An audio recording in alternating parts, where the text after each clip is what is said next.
Hi అండి, అందరికీ నమస్కారం. Welcome to my YouTube channel Sowji Krish. ఈరోజు నేను ఒక మంచి స్టోరీతో మేము ముందుకు వచ్చానండి. స్టోరీ పేరేంటంటే మనలోనే అన్నీ అండి. స్టోరీ చాలా బాగుంటుంది, తప్పకుండా వినండి.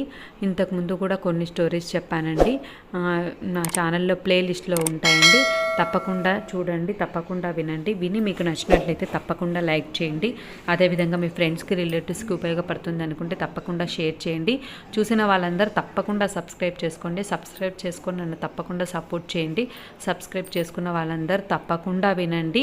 ఇంకా మీకు ఏమైనా ఇంకా వేరే టైప్ ఆఫ్ స్టోరీస్ కావాలన్నా, మీకు ఏమైనా కంటెంట్ కావాలన్నా తప్పకుండా కామెంట్ చేయండి. మీరు చెప్పే కామెంట్ని బట్టి, మీరు పెట్టే కామెంట్ని బట్టి ఇంకా నేను కొత్తగా చేయడానికి ట్రై చేస్తానండి. మీరు ఏమైనా కామెంట్ చేస్తే నాకు కూడా అర్థమవుతుందండి, మీరు ఇంట్రెస్ట్గా ఉన్నారా లేదా అనేది నాకు కూడా అర్థమవుతుందండి. తప్పకుండా కామెంట్ చేయండి. తప్పకుండా మీ సలహాలు అనేవి నాకు ఇస్తే తప్పకుండా దాన్ని బట్టి నేను మంచి స్టోరీస్ చెప్తానండి. ఇప్పుడు స్టోరీలోకి వెళ్దాం. మనలోనే అన్నీ. పూర్వం అవంతిపురాన్ని ఆనుకొని ఓ అడవి ఉండేది.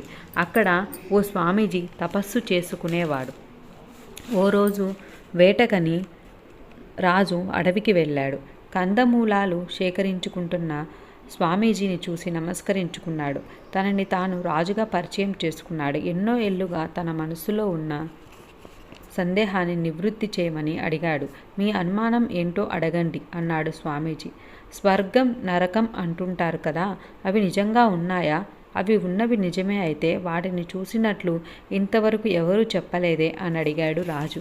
మీ ప్రశ్నకు సమాధానం చెబుతా, కానీ ఈ మాత్రం తెలియని మీరు రాజవ్వడం అవంతిపుర ప్రజల దౌర్భాగ్యం అన్నాడు స్వామీజీ. ఆ మాటకు పట్టరాని కోపంతో వర నుంచి కత్తి బయటికి తీశాడు రాజు. అదిగదిగో ఇప్పుడే మీలో నరకద్వారాలు తెరుచుకుంటున్నాయి అన్నాడు చిరునవ్వుతో ముని. వెంటనే కత్తిని వరలో పెట్టి ఆలోచనలో పడ్డాడు రాజు. కొన్ని క్షణాల తర్వాత మన్నించండి స్వామీజీ, ఆవేశంలో కత్తి దూశాను అన్నాడు రాజు రెండు చేతులు జోడిస్తూ. రాజా, ఇప్పుడు మీలో స్వర్గద్వారాలు తెరుచుకుంటున్నాయి అన్నాడు స్వామీజీ. ముని ఇంకా ఏం చెబుతారోని ఆసక్తిగా చూస్తున్నాడు రాజు. మనలో చెలరేగే కోపం, ఈర్ష్య, ద్వేషం, లోభం, మోహం లాంటి దుర్గుణాలే నరకం. అందరికీ మంచిని పంచే శాంతం, కరుణ, దయ, జాలి, ఓర్పు ఇలాంటి సద్గుణాలు ఉన్న మనసే స్వర్గం. ఈ రెండు ఎక్కడో ఉండవు, మనలోనే, మన ఆలోచనలోనే ఉంటాయి అన్నాడు స్వామీజీ. అర్థమైంది మునివర్య, ధన్యవాదాలు అంటూ రాజు అక్కడి నుంచి ముందుకు కదిలాడు. ఈ వీడియో నచ్చినట్లయితే తప్పకుండా లైక్ చేయండి, షేర్ చేయండి, సబ్స్క్రైబ్ చేయండి. ఇప్పటివరకు సబ్స్క్రైబ్ చేసుకుని వాళ్ళందరూ తప్పకుండా సబ్స్క్రైబ్ చేసుకోండి.